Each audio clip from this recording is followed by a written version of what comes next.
ద్రోణాచార్యుడు ఒకరోజు అందరు విద్యార్థులని తీసుకొని పొద్దున్నే స్నానానికి వెళ్తాడు. అలా స్నానానికి వెళ్ళిన ద్రోణాచార్యుడు అక్కడ విద్యార్థులందరినీ పరీక్షిద్దామని అనుకున్నాడు, ఎవరి నైపుణ్యం ఎలా ఉంది అనేది. అలా పరీక్షిద్దామని అనుకుంటున్న టైంలో నీళ్ళల్లోకి దిగిన ద్రోణాచార్యుడు, అమ్మో నా ముసలి నా కాలు పట్టేసుకుంది అని అరుస్తాడు ద్రోణాచార్య. అలా అరిస్తే అటు అందరూ వస్తారు.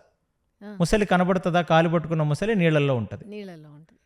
కానీ ఇప్పుడు అర్జునుడు దాన్ని భేదించాలి. అంటే అందరికీ ఇచ్చాడు అవకాశం, ఎవరన్నా నన్ను రక్షించండి అని.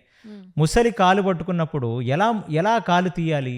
అదొక చాకచక్యం. అది గట్టిగా ముసలి యొక్క కంఠాన్ని కొడితే ఆ కంఠంలోకి ఆయన కాలులోకి దిగిపోతే, కాలు ముసలి నోట్లో ఉంది, ఆ ముసలి నోరునో లేకపోతే కంటినో లేకపోతే ఏదైనా కొడితే దాంట్లోంచి కాళ్ళలోకి దిగితే గురువుగారి కాలు కూడా ఎఫెక్ట్ అవుతుంది కదా.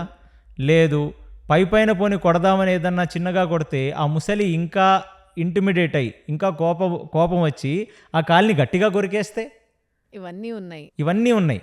అందుకనే ఈ టాస్క్ పెట్టాడు ద్రోణాచార్యుడు.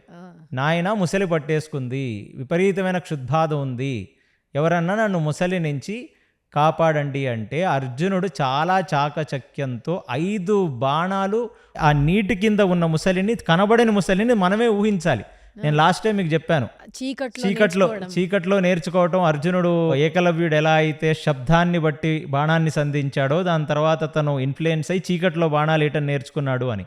ఇప్పుడు నీళ్ళల్లో కనబడని ముసలిని బయట నుంచే ఊహించాలి. ముసలి ఎంత ఉంటుంది, ఎక్కడ పట్టుంటుంది, ఎక్కడ కొడితే ముసలి ఫుల్గా ఒక్క క్షణంలో చచ్చిపోయి నా గురువుగారిని వదిలేస్తుందో అలా అవన్నీ క్యాలిక్యులేషన్ మైండ్లో వేసి 5 బాణాలు తీసి ముసలిని కొడితే ఒక్క దెబ్బకది నోరు తెరుచుకొని చచ్చిపోతుంది ఆ ముసలి.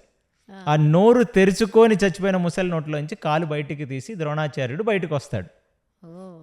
ముసలికి ఒక బాణం వేసామనుకోండి, అది ఇంకా కోపం దాని లోపల సరిగ్గా దిగినట్టుగా దిగితే అది అటు ఇటు కదిలి ఆయన కాలు అమాంతంగా కొరికేయచ్చు. సో అంత చాకచక్యంగా కనబడని ముసలి నీళ్ళల్లో ఉన్న దాన్ని ఎక్కడ కొట్టాలో తెలుసుకొని కొట్టితే గురువుగారిని కాపాడాడు. గురువుగారు బయటకు వచ్చి అప్పుడు చెప్తాడు, నాయన నీ విద్య ఇప్పటికి పూర్తయింది, అసెస్మెంట్ డన్, ఎక్సలెంట్గా నువ్వు విద్య నేర్చుకున్నావు, ధనుర్విద్యలో మాత్రం నువ్వే ఎక్సలెంట్.